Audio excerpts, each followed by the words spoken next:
Olá! Hoje nós teremos uma aula de português e nós vamos tratar sobre o assunto de análise sintática e sobre a palavra se ou partícula se. Vamos então começar pelos tipos de sujeito. Primeiramente, é importante saber diferenciar e saber da existência de 3 tipos de sujeito: o sujeito determinado, indeterminado e o inexistente, que é o mesmo que a oração sem sujeito. Portanto, é necessário saber fazer essa diferença entre cada um deles. Por exemplo, vamos começar pelo sujeito determinado. O sujeito determinado, ele já está dizendo que o sujeito ele é expresso, ele é declarado, por isso ele é determinado. Mesmo o sujeito oculto, o sujeito está expresso. Então, vamos lá. No sujeito simples, a gente vai ter um núcleo, no sujeito composto, 2 núcleos, e no sujeito oculto, nós vamos ter um núcleo. Mas, em relação ao sujeito oculto, o importante é que, por exemplo, a frase, perdi minha caneta. Perdi, você vê que o sujeito ele está determinado. O sujeito ali é eu. Eu perdi minha caneta. Porém, ele não tá, o pronome, ele não tá escrito. Então, ele tá oculto no verbo ali, perdi.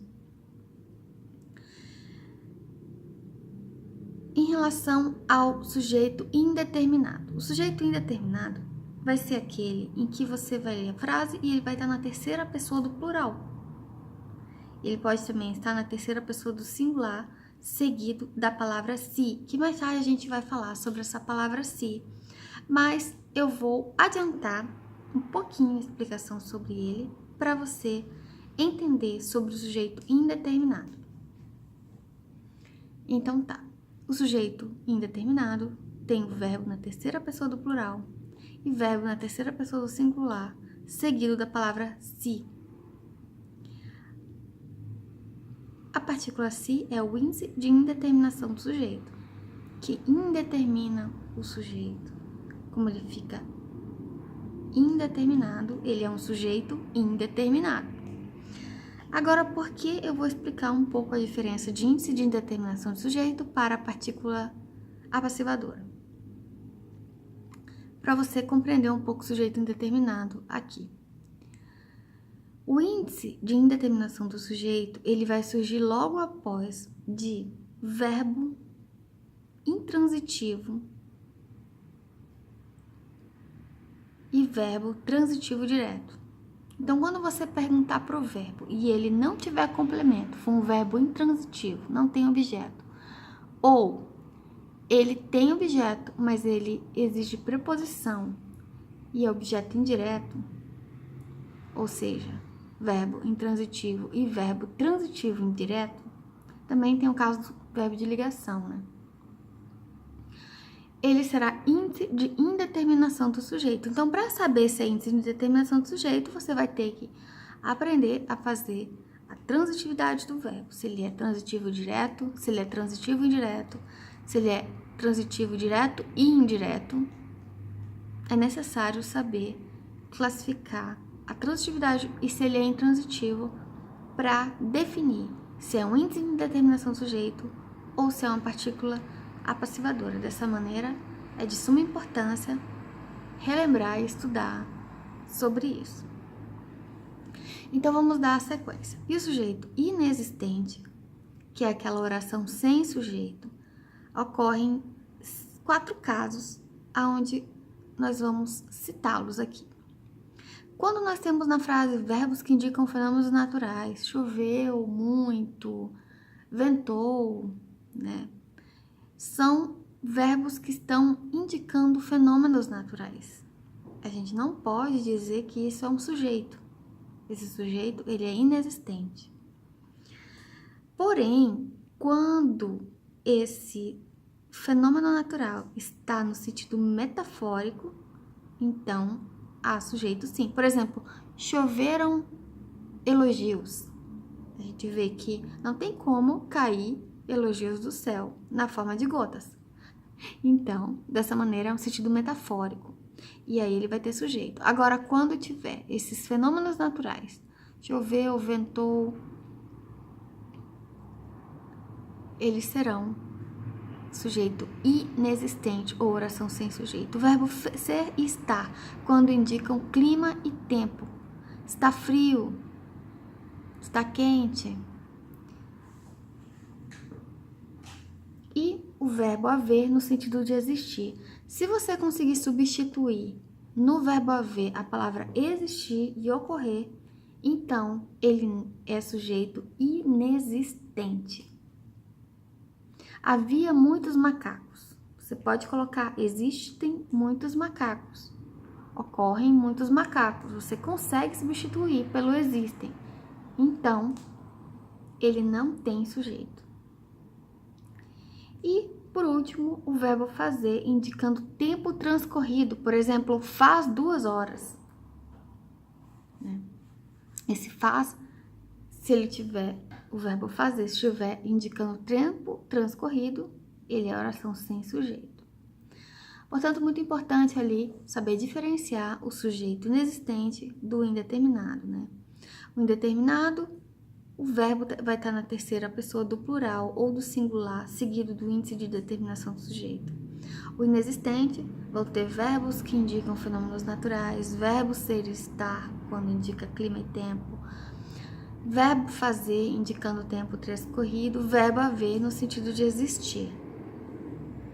E o sujeito oculto, ele vai aparecer, porém, é oculto na frase. Vamos agora para a palavra se.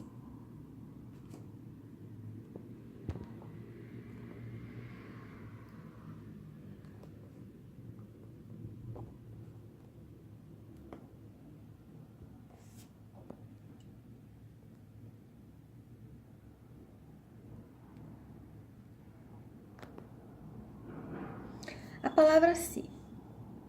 Nós temos então na palavra se o pronome apassivador, o índice de indeterminação do sujeito, o pronome reflexivo, o pronome como parte integrante do verbo e a partícula de realce e a conjunção se. O pronome apassivador, ele indica sujeito paciente. Ele vai ter verbo transitivo direto ou verbo transitivo direto e indireto. Ou seja, se tiver verbo transitivo direto, se quando eu perguntar para o verbo, ele não exigir preposição e tiver objeto direto, esse pronome vai ser uma partícula apassivadora. Agora, se quando perguntar, aparecer um verbo transitivo indireto, um verbo intransitivo ou um verbo de ligação, nós teremos um índice de indeterminação do sujeito. Portanto, é de suma importância saber, então, avaliar a diferença do verbo transitivo direto, verbo transitivo direto e indireto, o verbo transitivo intransitivo e o verbo transitivo indireto. Eu vou relatar alguns aqui para que você possa se lembrar. Verbo transitivo direto. Quando você pergunta para ele vai exigir apenas um objeto direto. A construtora reformou a escola. Quem reformou? A construtora. A construtora é o sujeito. Quem reforma? Reforma algo. Reforma sem preposição. É verbo transitivo direto. Partícula passivadora. Se tiver o verbo, esse verbo antes da partícula se. O verbo transitivo indireto.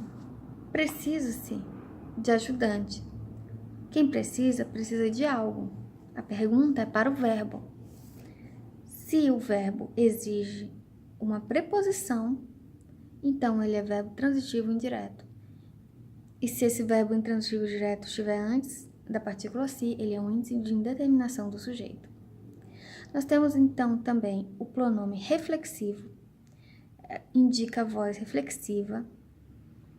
O sujeito é agente e paciente, ou seja, realiza e sofre ação ao mesmo tempo. E pode ser trocado por a si mesmo. Por exemplo,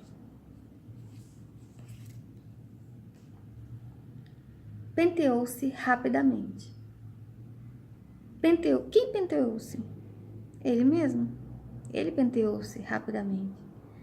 Então, ele é o sujeito reflexivo, ele faz e sofre a ação. Seguido da partícula se, que é o pronome reflexivo. Penteou-se rapidamente. Partícula de realce.